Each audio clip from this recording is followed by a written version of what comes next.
ஒப்பிட்டு பார்க்கிற பொழுது தமிழகத்திலே வாழுகிற முஸ்லிம்களுடைய மார்க்க ரீதியான அறிவு பல்கி பெருகி இருக்கிறது.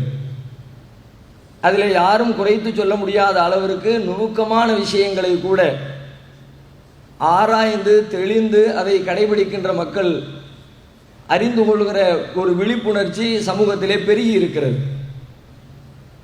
எந்த அளவிற்கு பெருகி இருக்கிறது என்று சொன்னால், மார்க்க ரீதியான விஷயங்களில் மாற்று கருத்துடையவர்களோடு நாம் பேச துவங்கினால், பேசுகிற வாய்ப்பு கிடைத்தால், சமூகத்திலே பல பேர் என்ன பதில் சொல்லுகிறார்கள், உங்ககிட்டலாம் உட்காந்து பேச முடியாதுப்பா அப்படின்னு எந்திரிச்சு போயிடுறாங்க. எதுக்கு எந்திரிச்சு போகிறாங்க? அவங்கள்ட்ட பேசுறதுக்கு பண்டம் இல்லை, சரக்கு இல்லை. அல்லாஹ் ரப்புல் ஆலமீன் அந்த சரக்குகளை நம்மளுக்கு அவனுடைய கிருபையின் காரணமாக விசாலமாக வழங்கி இருக்கிறான். மாற்றுக் கொள்கை உடையவர்களிடத்திலே பெரிய பெரிய ஆலிம்கள் அறிந்து கொள்ளாத விஷயங்களை கூட இந்த ஏகத்துவ ஜமாஅத்திலே சில மாதங்கள் சில ஆண்டுகள் இணைந்திருக்கிற ஒரு சாதாரண உறுப்பினர் அறிந்து வைத்திருக்கிறார். மாற்றுக் கொள்கையுடைய ஆலிம்களாக இருக்கிறார்கள், 7 ஆண்டுகள் 10 ஆண்டுகள் மதரசாக்களில் படித்திருக்கிறார்கள். அவங்கள்ட்ட போய் சாதாரணமாக மார்க்க ரீதியான சந்தேகங்களை கேட்டால் கூட பல பேர் திணறாங்க. எந்த சர்வசாதாரணமாக நீங்கள் பார்க்கலாம். நாங்களெல்லாம் கூட மார்க்க மதரசாக்களில் படித்து கொண்டிருந்த காலத்திலேயும் எங்களுக்கு கற்றுக் கொடுத்து கொண்டிருந்த ஆசிரியர்களிடத்திலேயும் மார்க்க ரீதியாக சர்வசாதாரணமான கேள்விகள் எழுப்பப்பட்டால் கூட பெரும்பாலும் சொல்லுகிற பதில் என்ன தெரியுமா? நீங்கள் ரொம்ப நல்ல கேள்வி கேட்டிருக்கிறீங்க, ஆனால் அதில் அறிஞர்களுக்கு இடையிலே பெரிய கருத்து வேறுபாடு இருக்குது, அதை நான் பார்த்துட்டு சொல்கிறேன். அற்பமான கேள்வியை கேட்டாலும் இதுதான் பதில்.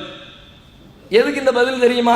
சர்ச்சைலாம் ஒன்றும் கிடையாது, அந்த கேள்விக்கு ஆன்சர் தெரியாது, அந்த நேரத்தில் தப்பிக்கணும், அந்த இடத்த விட்டு ஓடணும். எனக்கு தெரியலன்னு நான் சொன்னால் எனக்கு வெக்க கேடாக போயிடும். என்னடா 7 வருஷம் படிச்சிருக்கிறாரு, 10 வருஷம் படிச்சிருக்கிறாரு, இத்தனை வருஷம் நம்முடைய ஊரில் இமாமா இருக்கிறாரு, அவருக்கு இந்த கேள்வி கூட பதில் தெரியலையே அப்படின்னு நீங்கள் அவரை உதாசீனப்படுத்தி விடக்கூடாது என்பதற்காக இந்த மாதிரியான சால்ஜாப்புகளை சொல்லி தப்பிக்கக்கூடிய நிலையிலே ஆலிம் பெருமக்கள் இருக்கிறார்கள், பல பேர் இருக்கிறார்கள். அவர்களோடு ஒப்பிட்டு பாருங்கள். இன்றைக்கு நம்முடைய ஜமாத்திலே உறுப்பினர்களாக இருக்கிறவர்கள் எந்த அளவிற்கு மார்க்க ரீதியான தன்னுடைய அறிவை பெருக்கி இருக்கிறார்கள், பிரம்மாண்டமாக பெருகி இருக்கிறது. நுணுக்கமான விஷயங்கள் ஆய்வு ரீதியாக பல வருடங்கள் ஆய்வு செய்து கண்டுபிடிக்கக்கூடிய செய்திகளை கூட மார்க்க அறிஞர்கள் அதை ஆய்வு செய்து சொல்லுவதை பார்த்து படித்து சிந்தித்து அதை பகுத்து உணர்ந்து அதை தன்னுடைய புத்தியிலே ஏற்றி கொண்டிருக்கிற மக்கள் லட்சக்கணக்கிலே இந்த ஜமாஅத்தில் பெருகி இருக்கிறார்கள். ஆனாலும் அதில் நாம் காணுகிற மிகப்பெரிய குறை என்னவென்று சொன்னால், அறிவு பெருகி இருக்கிறது, விசாலமாக சிந்திக்கிற ஆற்றல் வளர்ந்திருக்கிறது, விழிப்புணர்ச்சி நம்மிடத்திலே உருவாகி இருக்கிறது.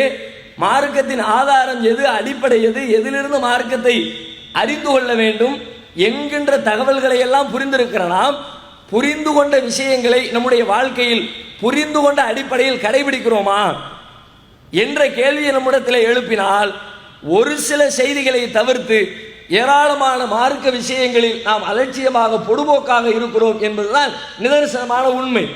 மாற்று கருத்துடையவர்களும் நம் மீது வைக்கின்ற குற்றச்சாட்டுகளில் அது ஒரு குற்றச்சாட்டு.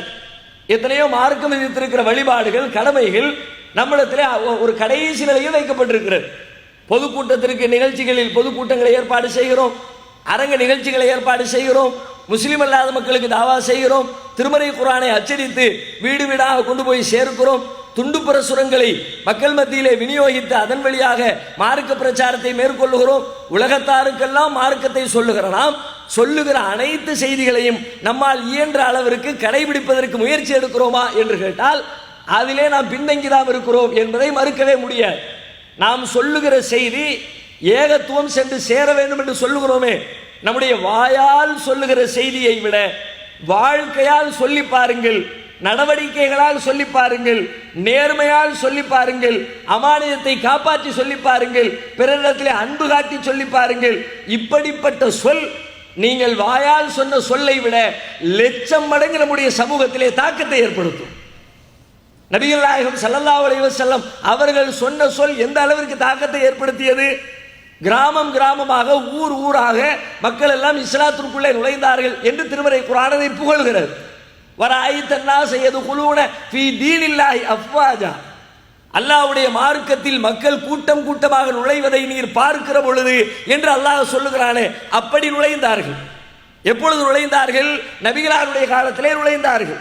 நபிகள் நாயகம் ஸல்லல்லாஹு அலைஹி வஸல்லம் அவர்களுடைய காலத்தில் அவர்களுடைய எண்ணிக்கை எவ்வளவு இருந்தது, எவ்வளவு இஸ்லாம் வளர்ந்தது, ஒரு சதவீத கணக்கு போட்டு பாருங்கள். அதற்கு பிந்தைய இந்த 14 நூற்றாண்டு காலத்தில் எவ்வளவு முஸ்லீம்கள் பெருகி இருக்கிறார்கள், அவர்கள் வழியாக மார்க்கம் எவ்வளவு பெருகி இருக்கிறது. குழந்தை குட்டிகளாக பிறந்து பிறந்து சமூகமாக வளர்ந்து எவ்வளவு தூரம் முஸ்லீம்களுடைய எண்ணிக்கை பெருகி இருக்கிறது, எவ்வளவு தூரம் அவர்கள் இந்த கொள்கையினை மற்றவர்களிடத்திலே கொண்டு போய் சேர்த்து கூட்டம் கூட்டமாக இஸ்லாத்தை தழுவி இஸ்லாத்தின் எண்ணிக்கை பெருகியது எவ்வளவு ஒப்பிட்டு பாருங்கள். சதவீத கணக்கு எண்ணிக்கையில் பார்த்தாலாம் கூட இருப்போம். ஏனென்றால் இன்றைக்கு மக்கள் தொகையினுடைய எண்ணிக்கை அதிகம்.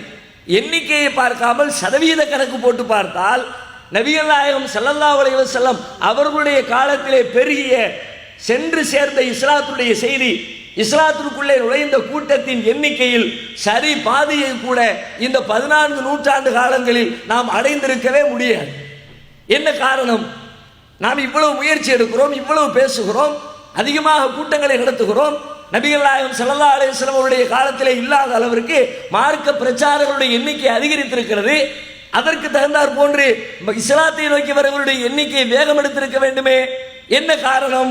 ஒரே ஒரு அடிப்படை என்ன? நம்மில் பல பேர் பேசுகிறார்கள், அழகாக சொல்லுகிறார்கள், சொல்வதை கேட்டே 10 பேர் வருகிறார்கள் என்று சொன்னால் சொல்வதோடு நிறுத்தி கொண்டோம், அதோடு சேர்த்து செயல்பாடுகளை அதிகப்படுத்தி இருந்தால் தனி மனித வாழ்க்கையில் தனி மனித ஒழுங்குகளில் கடைபிடிக்க வேண்டிய விஷயங்களை கடைபிடித்திருந்தால் இன்றைக்கு இஸ்லாத்தை நோக்கி வருகிறார்கள் என்று அலையலையாக வருகிற மக்களை பார்த்து பிரமித்துக் கொண்டிருக்கிறோமே. இந்த பிரமிப்பெல்லாம் தவிடுபொடியாக இதைவிட பல லட்சம் மடங்கு பிரமிப்பை நாம் அனுபவிப்போம். எப்பொழுது? வாழ்க்கை தான். நபிகள் நாயகம் ஸல்லல்லாஹு அலைஹி வஸல்லம் அவர்களுக்கு அல்லாஹ் பாடம் புகட்டுகிறான்.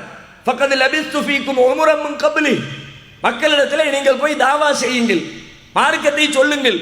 சொல்லுவதிலே ஒரு வாதம், என்ன வாதம் தெரியுமா? நான் எப்படி இருந்திருக்கிறேன், உங்களோடு இத்தனை ஆண்டு காலம் வாழ்ந்திருக்கிறேனே, அஃபலா தாக்கிலூன், நீங்கள் சிந்திக்க மாட்டீர்களா?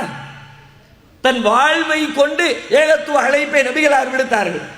நம்மில் எத்தனை பேருக்கு என்னுடைய வாழ்வை கொண்டு, என்னுடைய வியாபாரத்தை கொண்டு, என்னுடைய குடும்ப நடத்தையை கொண்டு, என்னுடைய நண்பர்களிடத்திலே நான் பழகுகிற விதத்தை கொண்டு மக்களிடத்திலே என்னை பார், என் குடும்பத்தை பார், என்னுடைய வழிபாட்டை பார், என்னுடைய நேர்மையை பார் என்று எடுத்து சொல்லி தாவா செய்கிற தைரியம் நம்மில் எத்தனை பேருக்கு இருக்கிறது?